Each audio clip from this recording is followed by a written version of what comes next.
Gas मिळेल की नाही म्हणून लोकांनी गॅस एजन्सीच्या बाहेर रांगा लावल्या। गॅसच्या तुटवड्यामुळे मुंबईतली 20% हॉटेल्स बंद राहणार अशा बातम्या आल्या। गॅसची साठेबाजी रोखण्यासाठी केंद्र सरकारने एस्मा कायदा सुद्धा लागू केला।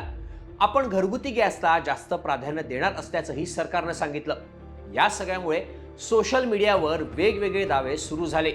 युद्ध लांबलं तर गॅस मिळणं कठीण होईल, पेट्रोल डिझेलचे भाव प्रचंड वाढतील अशा पोस्ट फिरायला लागल्या। हे होत असतानाच सरकार मात्र अफवांवर विश्वास ठेवू नका असं आवाहन लोकांना करतंय। पण दुसरीकडे गॅसच्या तुटवड्याचा परिणाम सुद्धा होताना दिसतोय। असं का होतंय? खरंच गॅसचा तुटवडा झालाय का? पाहूयात या व्हिडिओमधून। भारतात दरवर्षी 3.13 कोटी टन इतक्या एलपीजी गॅसचा वापर होतो। यापैकी सर्वाधिक 87% गॅस हा घरगुती वापरासाठी म्हणजेच आपल्या स्वयंपाकघरातलं अन्न शिजवण्यासाठी लागतो, तर उर्वरित गॅस व्यावसायिक म्हणजेच हॉटेल्स आणि रेस्टॉरंट्समध्ये वापरला जातो। भारतातल्या या एकूण गॅसच्या वापरापैकी 62% गरज ही आयातीतून भागवली जाते।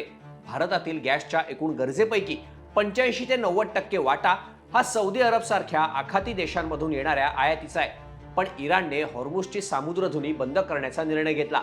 या मार्गाने होणारी गॅस आणि कच्च्या तेलाची वाहतूक बंद झाली आहे। जर युद्ध असंच सुरू राहिलं तर भारतात गॅसचा तुटवडा आणि भाव वाढण्याची भीती व्यक्त केली जाते।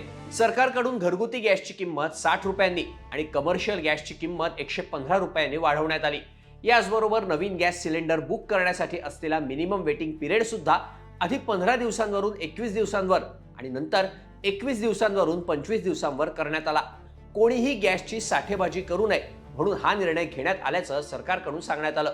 पण तरीही देशात गॅस आणीबाणी आल्याचं वातावरण निर्माण झालंय। काही ठिकाणी हॉटेल आणि रेस्टॉरंट्सना गॅसचा पुरवठा बंद करण्यात आला, तर घरगुती गॅस सुद्धा बुकिंग नंतर उशिराने यायला लागल्याच्या घटना घडल्या। यामुळे हॉटेल व्यावसायिक व्यापारी यांनी भीती व्यक्त केली। महाराष्ट्र, कर्नाटक, तामिळनाडूत अनेक ठिकाणी हॉटेल्स बंद करण्याचा किंवा मेनू कमी करण्याचा निर्णय घेण्यात आला, तर कॅटरिंग सर्व्हिसेसनाही गॅस मिळत नसल्यामुळे लग्न रखडण्याची शक्यता सुद्धा वर्तवण्यात येते। पुणे, मुंबई सारख्या शहरांमधील खानावळीत काही दिवस पुरेल इतकाच गॅस शिल्लक असल्यामुळं शिक्षणासाठी घरापासून लांब असलेल्या विद्यार्थ्यांच्या जेवणाचा प्रश्न सुद्धा निर्माण झालाय। हे होत असतानाच केंद्र सरकारच्या पेट्रोलियम आणि नॅचरल गॅस मंत्रालयाकडून 9 मार्चला आणखी एक घोषणा करण्यात आली। इंधन पुरवठ्यातील सध्याच्या भूराजकीय अडथळ्यांना आणि एलपीजी पुरवठ्यावरील अडचणी बघता तेल शुद्धीकरण कंपन्यांना एलपीजी उत्पादन वाढवण्याचं आणि अशा अतिरिक्त उत्पादनाचा वापर घरगुती एलपीजी वापरासाठी करण्याचे आदेश दिल्याचं सरकारनं सांगितलं। आयात केलेल्या एलपीजी मधून घरगुती वापरासाठी नसलेल्या गॅसचा पुरवठा हॉस्पिटल्स आणि शैक्षणिक संस्थांना केला जाईल, तर रेस्टॉरंट्स, हॉटेल आणि इतर उद्योगांना एलपीजी पुरवठ्यासाठी तेल कंपन्यांच्या 3 अधिकाऱ्यांची समिती स्थापन करण्यात आल्याचंही पेट्रोलियम मंत्रालयानं जाहीर केलं। या सगळ्यामुळे सोशल मीडियावर अफवांना मोठा पूर आला। त्यामुळे पुणे, कोल्हापूर, सोलापूर आणि इतर ठिकाणी सुद्धा गॅस खरेदी करण्यासाठी लोकांनी रांगा लावल्या। एक प्रकारे लोकांमध्ये भीती आणि गोंधळ निर्माण झाल्याची परिस्थिती सध्या आहे। पण कमर्शियल गॅस पुरवठा पूर्णपणे बंद झाल्याची माहिती खोटी असल्याचं महाराष्ट्र सरकारकडून अधिकृतरित्या सांगण्यात आलंय। एलपीजी पुरवठ्याच्या प्राधान्यक्रमात तात्पुरता बदल होऊ शकतो, पण व्यावसायिक एलपीजी पुरवठा पूर्णपणे बंद करण्यात आल्याचा दावा दिशाभूल करणारा असल्याचं सरकारकडून स्पष्ट करण्यात आलंय। मुख्य म्हणजे लोकांच्या घरात चूल पेटती राहावी यासाठी घरगुती गॅसचा पुरवठा कधीही बंद होऊ नये म्हणून काही उपाययोजना करण्यात आल्या आहेत। पेट्रोलियम मंत्रालयाच्या अधिकाऱ्यांनी दिलेल्या माहितीनुसार सरकारने दिलेल्या आदेशातील तरतुदींचा चुकीचा अर्थ लावण्यात आलाय। आधी प्रोपेन आणि ब्युटेनचा वापर पेट्रोकेमिकल बनवण्यासाठी होत होता। हे प्रोपेन आणि ब्युटेन आता एलपीजीच्या निर्मितीसाठी वापरण्यात यावं आणि त्यातून तयार झालेला एलपीजी गॅस घरगुती वापरासाठी वळवावा असे आदेश दिल्याचं सरकारनं स्पष्ट केलंय। आता सरकारने एस्मा म्हणजेच इसेन्शियल सर्व्हिसेस मेंटेनन्स ऍक्ट 1955 सुद्धा लागू केलाय। अत्यावश्यक सेवा खंडित होऊ नयेत आणि नागरिकांना अडचण निर्माण होऊ नये हा या कायद्यामागचा मुख्य उद्देश आहे। रुग्णालय आणि आरोग्य सेवा, पाणी पुरवठा, वीज पुरवठा, सार्वजनिक वाहतूक, स्वच्छता, पोस्ट आणि दूरसंचार, अग्निशमन, पेट्रोलियम आणि गॅस पुरवठा या सेवांचा एस्मा अंतर्गत अत्यावश्यक सेवांमध्ये समावेश होतो। हा कायदा लागू केल्यावर सरकार संबंधित सेवांमध्ये संप, काम बंद किंवा आंदोलनावर बंदी घालू शकते।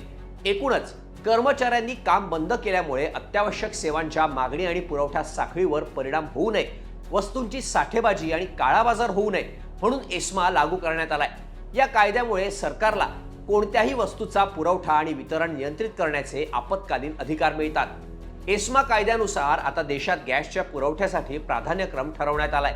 त्यानुसारच देशभरात गॅसचा पुरवठा होणार आहे.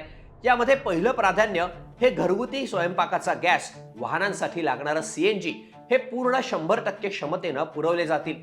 त्यानंतर खतांच्या कारखान्यांसाठी त्यांच्या एकूण वापरापैकी 70% गॅस दिला जाईल.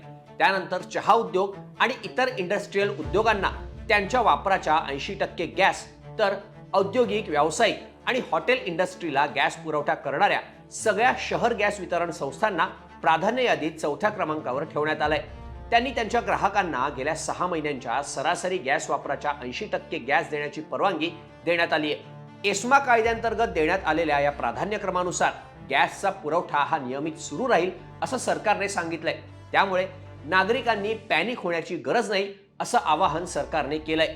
पण असं असलं तरी कमर्शियल गॅसचा पुरवठा न होणं, घरगुती गॅस सिलेंडर वेळेवर न मिळणं या सगळ्या अडचणी ग्राहकांना येताना दिसतायत.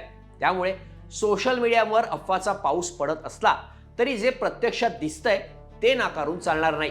त्यामुळे सरकारने तातडीने LPG गॅसचा पुरवठा सुरळीत होण्याकडे लक्ष देण्याची गरज असल्याची मागणी होते. सरकार आता वेगवेगळ्या देशांकडून गॅस मिळवण्याचा प्रयत्नात आहे.